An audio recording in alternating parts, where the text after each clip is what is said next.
Hey there, and welcome to another trip report. It's 6:30 a.m. right now, and I'm on my way to Toronto's Pearson Airport, where I'll be flying with Air Canada Rouge to Quebec City on one of their Airbus A319s. Today's journey will be in Premium Rouge, which is their business class cabin and highest class of service. Arriving at Pearson Airport Terminal 1, our scheduled departure time is 7:50 a.m., with boarding due to commence at 7:10 a.m. Air Canada check-in for domestic flights is at aisles 2 and 3, and priority check-in is at aisle 1.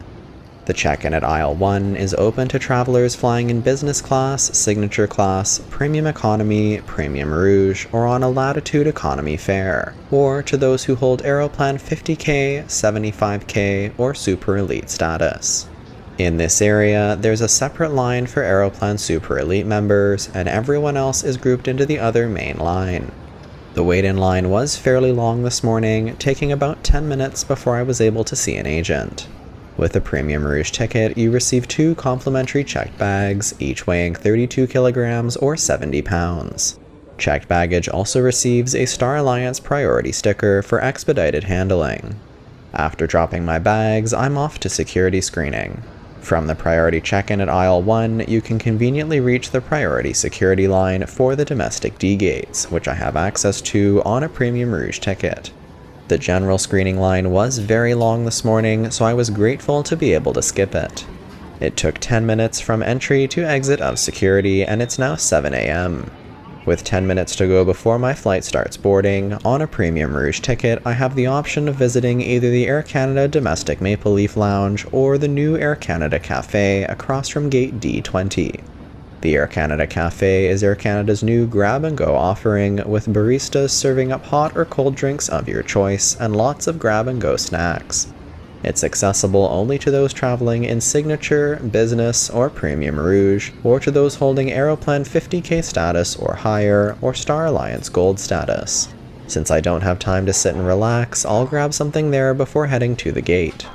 After scanning my boarding pass at the automatic turnstile, I'm inside and ready to explore. I love the dark color themes, wood finishings, and thoughtful accent lighting, and overall, the space has a very premium feel to it. On one wall, there's a coffee bar with baristas, and on the opposite wall, we have grab-and-go snacks and drinks. For snacks, it's still breakfast time, so in the refrigerated section, we have yogurt parfaits, fresh fruit cups, and overnight oats. Moving past the fridges, on the counters along the back wall, there are granola bars and bags of chips, as well as warm cinnamon rolls and hot cheese and egg breakfast sandwiches. There are also self-serve coffee and tea machines, but the real fun starts at the barista counter, where you'll find lots of caffeinated offerings, as well as mocktails, teas, and fresh juices. After grabbing a bottle of juice and a water, I'm headed over to my gate. My flight will be departing from gate D37 today, down at the end of the domestic pier, which is about a 5-minute walk from the Air Canada Cafe. Down here, there are several restaurants and fast food places, as well as shops, another Starbucks, and of course, a Tim Hortons. This part of the terminal is very open, with high ceilings and big windows, but with lots of gates around the perimeter that are often used for high-density flights, it can get very busy. Taking a look at the aircraft taking me to Quebec City today, I'll be on board this 24.5-year-old Airbus A319 that started its life with Air Canada in March of 1998 before moving to the Rouge fleet in May 2014. As of April 2023, Air Canada Rouge was operating an all-Airbus fleet of over 40 aircraft, with a mix of A319s, A320s, and A321s. Boarding was just getting underway as I arrived at the gate. Air Canada Rouge boards their aircraft by zone number, with Zone 1 for Premium Rouge and Aeroplan Super Elite members, Zone 2 for all other Aeroplan status members, and Zones 3 and up for economy class passengers without status. Stepping on board the aircraft, we first have the 3-row Premium Rouge cabin, consisting of 12 seats in a 2-2 configuration. I'm booked in seat 3F for today's flight, which is a window seat on the right side of the aircraft in the last row of this cabin. First impressions, the cabin has a very outdated feel. The seats themselves have a dark fabric surface with an adjustable red leather headrest at the top that slides up and down and has folding sides to provide extra support. Overall, the seats are pretty bland and cheap looking, and you'll notice that there are no seatback entertainment screens at any seat on board, even for Premium Rouge. The legroom in Premium Rouge is very good, however, at 36 inches of pitch, which is 7 inches more space than the standard economy class seats in the back. We also have a footrest that flips down from the seat in front. In terms of cabin baggage storage, there's space under the seat in front of me, though the awkward placement of the chair legs is a bit restrictive. Nonetheless, my large backpack fit without issue. There's also space in the overhead bins, but they fill up quickly. The seats are quite wide at 21 inches, and there are large armrests on either side. The armrest to my left is shared with my neighbor and has a flat area for placing drinks, while the armrest to my right houses the tray table for my seat. Pulling it out, I always find that these types of tray tables are a bit hard to manipulate, but this one is especially difficult as it's all one piece. On the bright side, it is very large and is well supported on both sides by the armrests. On the seat back in front, we have a pocket for storing the provided reading materials, which include the safety information card for the Airbus A319 and a couple air sickness bags.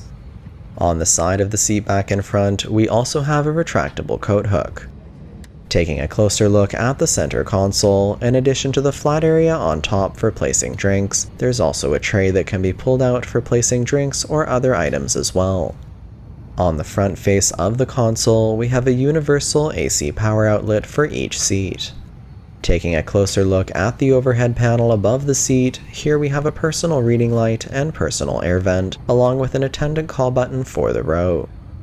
After I had settled into my seat, the cabin crew came through to hand out Clean Care Plus kits.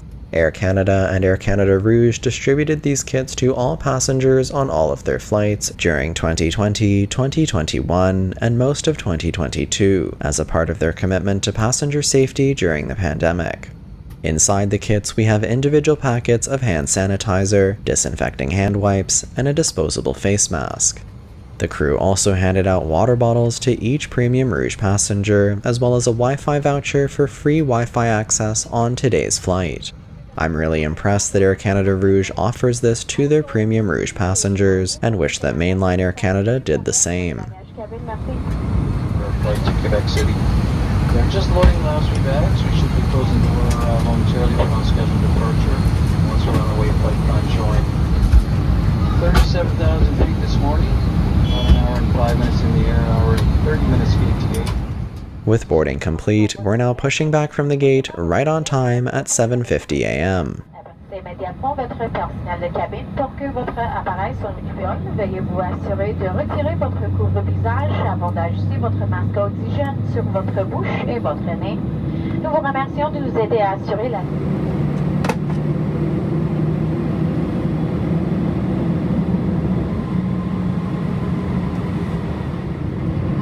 Flight attendants, take position for takeoff, please.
Climbing away from Pearson Airport with some great views of the Toronto skyline, our flight time to Quebec City today is only 1 hour and 5 minutes.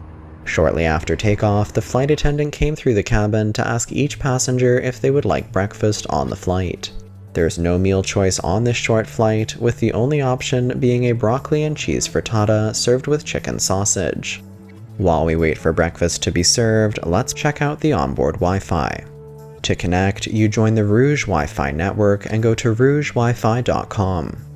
This brings you to the Wi-Fi launch page, and from here you can view the different Wi-Fi access passes for purchase, as well as some limited flight information and the weather at your destination. Since there are no entertainment screens on board, Air Canada Rouge offers personal device entertainment streaming for all passengers, free of charge. Checking out the content available, we have a range of movies and TV shows with quite a wide variety. There are also some neat filters to help you view titles of a certain duration or genre. There's a kids content section as well, with movies and TV shows targeted to kids. Since the entertainment section can be accessed without needing to pay for Wi-Fi, I haven't used my free access voucher yet. Taking a look at the different passes, the free access offered to Premium Rouge passengers is for the mid-tier Stream Pass, which allows for fast browsing and the ability to stream video. Without the free voucher code, this pass would cost $10.25 or 1,050 Aeroplan points for access for the duration of the flight. It's also worth noting that the voucher code is only valid for single use, so you can't use the Wi-Fi on multiple devices. The speeds are good and the pages are loading reasonably quickly. I also tested it out by streaming Netflix and there were no lagging issues. About 20 minutes after takeoff, the flight attendant came through and offered a drink service first, in which I opted for an orange juice, and another 10 minutes later, breakfast was served. On the tray, we have the main event, which is a hot dish consisting of a broccoli and cheese frittata with roasted potatoes baked into it, served with a red pepper relish and a chicken sausage. We also have a bread roll, a bowl of fresh fruit, butter, jam, and salt and pepper, and a pot of yogurt. The frittata was very tasty, and I loved the relish it was served with. Overall, a quality breakfast offering, though it would be nice if there was a choice. Putting away my tray table, we're only 25 minutes away from Quebec City now, so cabin preparations are underway. One thing I've noticed about these seats over the course of this flight is that they're very firm with no cushioning, especially the back, and it's very uncomfortable. For the 1-hour hop, it's bearable, but I can't imagine doing it for a longer journey, as Air Canada Rouge uses these aircraft quite frequently on their routes from Toronto and Montreal to the Caribbean.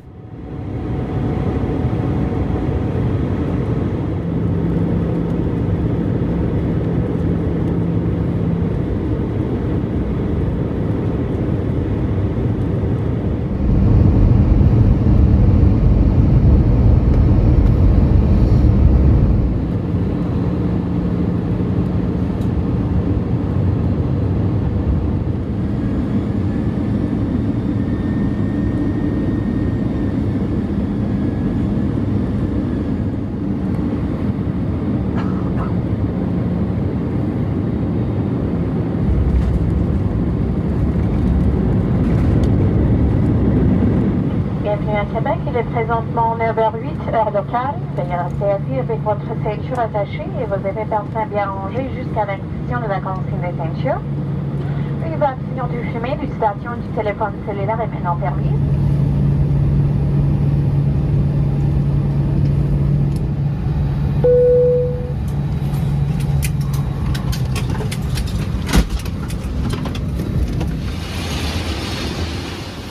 After disembarking here in Quebec City, I'm headed straight to baggage claim. The terminal is quite small, but feels very modern and recently renovated.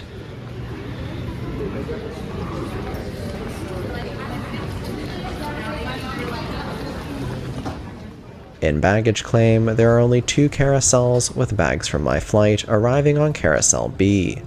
After only a 5-minute wait, my bag was delivered and I'm ready to head out. Thanks for joining me for this trip, and I hope you enjoyed it.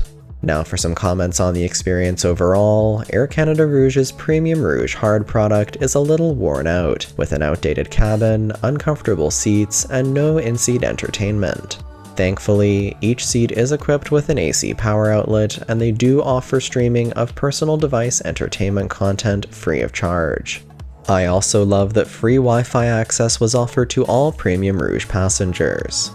The airport experience in Toronto was smooth, with access to the priority check-in, security, and lounge before my flight.